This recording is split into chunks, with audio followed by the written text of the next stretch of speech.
కష్టపడి పంట పండించిన అన్నదాతలకు కాంగ్రెస్ ప్రభుత్వం హయాంలో అడుగడుగున అన్యాయమే జరుగుతుందని పెద్దపల్లి నియోజకవర్గ బీఆర్ఎస్ మాజీ ఎమ్మెల్యే దాసరి మనోహర్ రెడ్డి తీవ్ర ఆగ్రహం వ్యక్తం చేశారు. గురువారం ఆయన పెద్దపల్లి వ్యవసాయ మార్కెట్ కమిటీ యార్డును సందర్శించి అక్కడ మొక్కజొన్న, వరి ధాన్యం కుప్పలపై నెల రోజులుగా పడిగాపులు కాస్తున్న రైతులను కలిసి వారి సమస్యలను అడిగి తెలుసుకున్నారు. ఈ సందర్భంగా వారు మాట్లాడుతూ రైతులు తమ పంటను మార్కెట్కు తీసుకొచ్చి నెలకు పైగా అవుతున్నా ఇప్పటి వరకు కేవలం 50% మాత్రమే తూకాలు వేశారని, మిగతా సగం మార్కెట్లోనే మూలుగుతుందని మండిపడ్డారు. అకాల వర్షానికి మొక్కజొన్నలు తడిసిపోయి వాసన వస్తున్నాయని, వరి ధాన్యం కుప్పల కింద తడిసి మొలకెత్తే పరిస్థితి వచ్చిందని ఆవేదన వ్యక్తం చేశారు. ఈ కార్యక్రమంలో పట్టణ అధ్యక్షుడు ఉప్పు రాజ్ కుమార్, మండల అధ్యక్షుడు మార్కు లక్ష్మణ్, కౌన్సిలర్లు వెన్నం రవీందర్, సుజాత, ఉప సర్పంచ్ కుమార్, బీఆర్ఎస్ నాయకులు సరేంద్ర, రాములు యాదవ్, తీగల సదయ్య, ముత్యాల రాజయ్య, అంజయ్య, పెంచాల శ్రీధర్, కారుపాక సంపత్, సరేష్ బాబు, స్వామి, ధర్మపురి,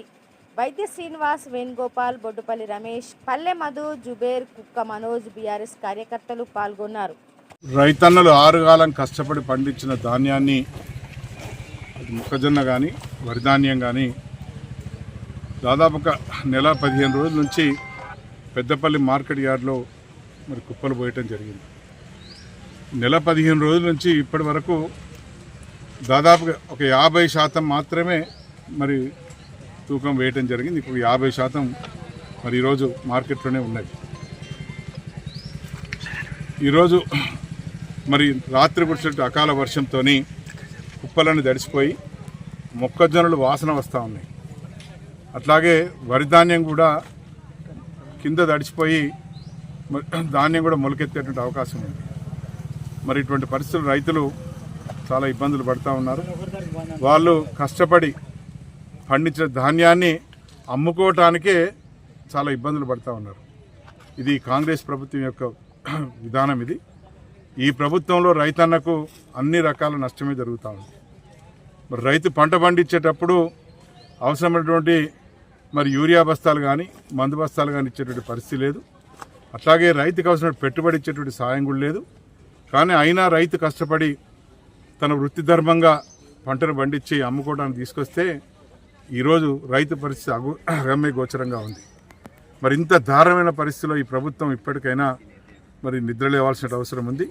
గత నెల రోజులుగా మేము మా పార్టీ తరఫున, బీఆర్ఎస్ పార్టీ తరఫున మరి వెంటనే వేగవంతం చేయండి, కొనుగోలు వేగవంతం చేయండి, వర్షాలు వస్తే ఇబ్బందులు అవుతాయి, రైతులు నష్టపోతారు, కష్టపడి పండించిన పంట మరి వృధా అవుతుంది అని చెప్పి చాలాసార్లు మేము మరి ప్రభుత్వానికి సూచన జరిగింది. అయినప్పటికీ కూడా వాడు పెడిచెవులు పెట్టి వాళ్ళందరూ కూడా ఇప్పటికి కూడా మరి మొద్దు నిద్రను వీడట్లేదు. ఇప్పటికైనా ఈ ప్రభుత్వం మరి గమనించి మరి వెంటనే కొనుగోలు ఏర్పాటు చేయాలి. మరి మొక్కజొన్న రైతుల విషయంలో పూర్తిగా సవత్తల్లి ప్రేమ చూపించడం జరుగుతూ ఉంది. రైతునే బార్దాన్ని కొనుక్కొచ్చుకోమని చెప్తా ఉన్నారు. రైతే స్థుతిని కొనుక్కొచ్చుకోవాలి. ఆ రైతే బస్తాలు నింపాలి. తర్వాత బస్తాలు నింపినప్పటికీ కూడా మరి వర్షాన్ని దడుస్తున్నాయి తప్ప ఇప్పటివరకు తూకం వేయట్లేదు. మరి ఇంత దారుణమైన విషయాన్ని మరి ప్రభుత్వానికి తెలిసి కూడా మన నిద్ర నటిస్తూ ఉంది. ఇప్పటికైనా రైతును ఆదుకోవాల్సిన అవసరం ఉంది. అట్లాగే వరి ధాన్యం రైతును కూడా ఆదుకోవాలి. మరి ధాన్యం తడిస్తే 2 రోజులకు మొలకొచ్చే అవకాశం ఉంటుంది. మరి ఇప్పటికి చెప్తా ఉన్నారు మరి తడిసిన ధాన్యం కొంటాం లేదా మొలకొచ్చినా కొంటామని చెప్తా ఉన్నారు. కానీ ఇక్కడ జరుగుతున్న విషయం వేరు. ఇవాళ మరి ఇప్పుడు చూసినట్టయితే చిరిగిన బస్తాలు ఇచ్చినారు. ఆ చిరిగిన బస్తాల్లో కొంతమంది 35 కిలోలు పెడతా ఉన్నారు, కొంతమంది 38 కిలోలు పెడతా ఉన్నారు, కొంతమంది 39 కిలోలు తూకం పెడతా ఉన్నారు. అంటే ఇది మరి రైతుకు మరి పూర్తి ఎంత తూకం వచ్చింది, ఎన్ని క్వింటాలు అయినాయి అని ఆ మిల్లర్ యొక్క దయాదాక్షిణను బట్టి ఉంటుంది. మరి వాస్తవంగా రైతులు చెప్తా ఉన్నారు ఇప్పటికీ మరి 1 కిలో 41,600 పెట్టాల్సింది, 40,600 పెట్టాల్సింది 41,600 పెడతా ఉన్నారు. ఇక్కడ అట్లాగే తరువు కింద 1 కిలో తీసేస్తూ ఉన్నారు. మరి ఈ రకంగా మరి ఒక్కొక్క బస్తాకు 2 కిలోలు 2.5 కిలోలు నష్టం జరిగితే 1 క్వింటాల్కు దాదాపుగా 5 కిలోల నుంచి మరి 6 కిలోల వరకు నష్టం జరిగే అవకాశం ఉంది. మరి ఇవన్నీ కాకుండా మిల్లర్ మరి తన ట్రక్ షీట్లో కూడా మార్పులు చేసి దాన్ని కూడా తగ్గించి ఏర్పాటు చేస్తూ ఉన్నారు. మరి ఇవన్నీ ప్రభుత్వానికి తెలిసి కూడా తెలియని నటిస్తూ ఉంది.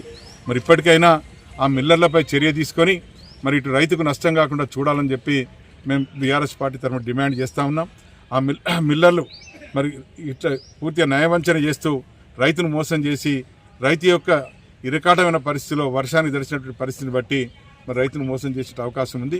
మరి తడిసిన ధాన్యమైనా అది మొలకెత్తిన ధాన్యమైనా కేవలం 40 కిలోల 600 మాత్రమే తూకం వేసి మరి దాన్ని వెంటనే మరి దాన్ని తరలించాల్సిన అవసరం ఉంది. ఇంకా కాలయాపన చేసినట్టయితే మరి ఇంకా రాబోయేటువంటి 2-3 రోజుల్లో మళ్ళీ వర్షాలు వచ్చే అవకాశం ఉంది. రైతులు పూర్తి స్థాయిలో దెబ్బతిని మరి వాళ్ళు అరిగోసపడేటువంటి పరిస్థితి ఉంటుంది కనుక మరి ప్రభుత్వం వెంటనే మేల్కొని ఆ రైతును మరి ఆదుకోవాలని చెప్పి ఈ పంట వరి ధాన్యం కానీ మొక్కజొన్న ధాన్యం కానీ దాన్ని పూర్తి స్థాయిలో కొనుగోలు చేయాలని చెప్పి మా బీఆర్ఎస్ పార్టీ తరఫున మేము డిమాండ్ చేస్తూ ఉన్నాం.